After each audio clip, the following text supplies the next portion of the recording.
मुनिया मेरे गांव से आई है। इसके पिताजी हमारे खेतों में काम करते थे। गांव में सिर्फ हाई स्कूल है। सोचा शहर बुला लेती हूँ, आगे की पढ़ाई भी कर लेगी और घर के कामों में हाथ भी बटा लेगी। वाह सासू जी वाह, अरे बहुत अच्छा सोचा आपने। और क्या, सासू जी के काम निराले होते हैं। तीनों बहुएं मन ही मन खुश हो रही थी कि अब वो अपने हिस्से का सारा काम मुनिया से करवा लेगी। अगली जल्दी उठ जाया करो ना कुंभकर्ण की मौसी।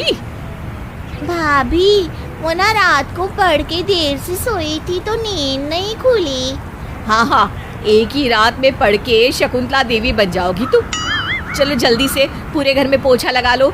अच्छा ये ऐप तो देखो, क्लास 6 to 12 के मैथ्स, फिजिक्स, केमिस्ट्री, बायोलॉजी और IIT जी नीट लेवल तक के सॉल्यूशन अवेलेबल है। बस करना क्या है, क्वेश्चन की फ़ोटो क्लिक करो, क्वेश्चन को क्रॉप करो और 3 सेकंड में वीडियो सॉल्यूशन आ जाता है। तो आपसे कोई भी डाउट हो तो डाउट नट करो। मुनिया पोछा लगाने लगती है। अच्छा है, दूसरे काम से बचने के लिए पोछा पकड़ लिया। सबका नाश्ता बनाना है, जल्दी जल्दी हाथ चलाओ। मुनिया जल्दी से पोछा लगाकर किचन में नाश्ता बनाने लगती है। नाश्ते के बाद ना सबके बर्तन साफ कर देना, ठीक है मुनिया? अरे लेकिन स्कूल के लिए लेट हो जाएगा। अरे देहाती छोरी, गांव में तो स्कूल भी नहीं था, यहाँ आ गई तो भाव बढ़ गए क्या?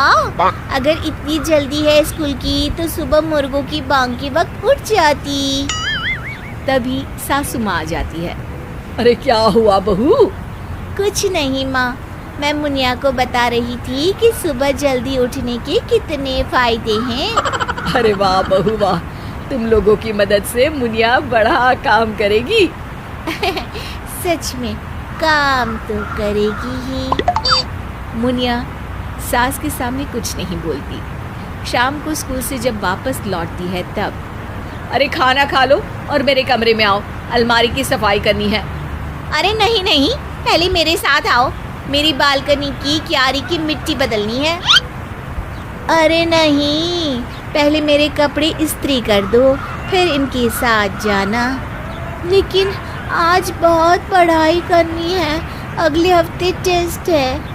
अरे एक हफ्ते बाद है ना, आज ये टेस्ट लेने दो कि तुम्हें आता क्या है। हाँ हाँ, इसलिए मेरे साथ चलो। अरे नहीं, मेरे साथ।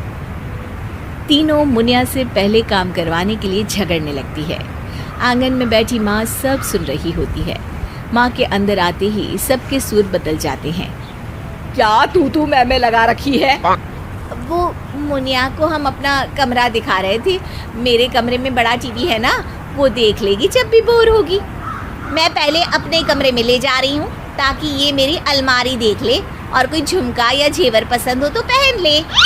मैं भी अपने कमरे में पहले ले जाने की जिद कर रही थी ताकि ये मेकअप का सामान और मेरे कपड़े देख ले और ज़रूरत पड़ने पर पहन भी ले। सास तीनों बहुओं की बात पहले ही सुन चुकी होती है और जानती है कि तीनों उसके सामने झूठ बोल रही हैं। सास नहले पे दहला चल देती है। अब मुझे गर्व है कि मेरे घर में तुम जैसी 3 समझदार बहुएं हैं। तुम मुनिया के लिए इतना सोच रही हो तो एक काम करो, बड़ी बहू तुम अपने कमरे का टीवी, मझली बहू तुम अपने कमरे के झुमके वगैरह और छोटी बहू तुम मेकअप का सामान और कपड़े मेरे कमरे की अलमारी में रख दो। मुनिया को जब चाहिए रहेगा निकाल लेगी। तुम्हारे कमरे में बार बार आएगी तो परेशानी होगी ना। और मुनिया तुम आज से मेरे साथ रहोगी, समझी? तीनों बहुएं दुखी मन से सासू माँ का कहा मान लेती हैं और अपना सामान मुनिया के लिए सासू माँ के कमरे में रख देती हैं। इस मुनिया की बच्ची को सबक सिखाना पड़ेगा। अरे इसको गाँव ना भेज दिया तो कहना मुझे।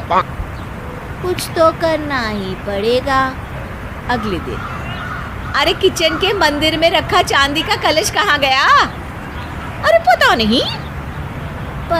नहीं कहाँ गया, लेकिन मौका अच्छा है, हम मुनिया का नाम लेकर उसे घर से बाहर करवा सकते हैं। अरे मान गए, सबसे छोटी हो मगर लोमड़ी जैसी चालाक हो। आप ही से सीखा है दीदी। तीनों बहुएं सबको एक जगह बुलाती हैं। माँ जी, जैसे ही ये मुनिया घर में आई, घर में चोरी शुरू हो गई है। हाँ माँ जी, हमने इसे इसलिए थोड़ी ना रखा था, क्या कुछ नहीं किया इसके लिए। मुनिया, किचन के मंदिर से जो चांदी का कलश उठाया है ना, वो वापस दे दे, तेरी चोरी पकड़ी गई है। इस पर सास जोर जोर से हंसने लगती है। जिस दिन ये स्कूल से आई थी ना, मैंने उसी दिन तुम्हारी सारी बातें सुन ली थी। तुम लोगों ने शुरू से इसके साथ नौकरानी जैसा बर्ताव किया, मगर इसने कभी तुम्हारी शिकायत मुझसे नहीं की। और आज तुम इस बच्ची पर बेवजह चोरी का इल्ज़ाम लगा रही हो। अब लेकिन माँ जी, कलश गया कहाँ? अगर इसने नहीं चुराया तो? कलश मेरे कमरे में है। मेल चढ़ रहा था तो सफाई के लिए लेकर गई थी, मगर तुम लोगों ने तो मौका देखते ही इस बच्ची को चोर कह दिया। मददगार को कभी नौकर नहीं समझना चाहिए। कोई आपसे मना नहीं करता, इसका मतलब ये नहीं कि आप उसका फायदा लेते रहे। उसका मना नहीं करना उसका बड़प्पन है, तुम्हारा हक नहीं। तीनों बहुएं शर्म से सर झुकाए खड़ी रहती हैं और मुनिया से वादा करती है कि उसे अब अपनी बहन की तरह रखेंगी। सास साफ कह देती है कि मुनिया की प्राथमिकता पढ़ाई होगी, घर का काम पढ़ाई के बाद, अगर वक्त मिला तो। शिक्षा, कोई हमारी मदद करे तो हमें उसका एहसान मानना चाहिए, ना कि उसको अपना नौकर समझ लेना चाहिए।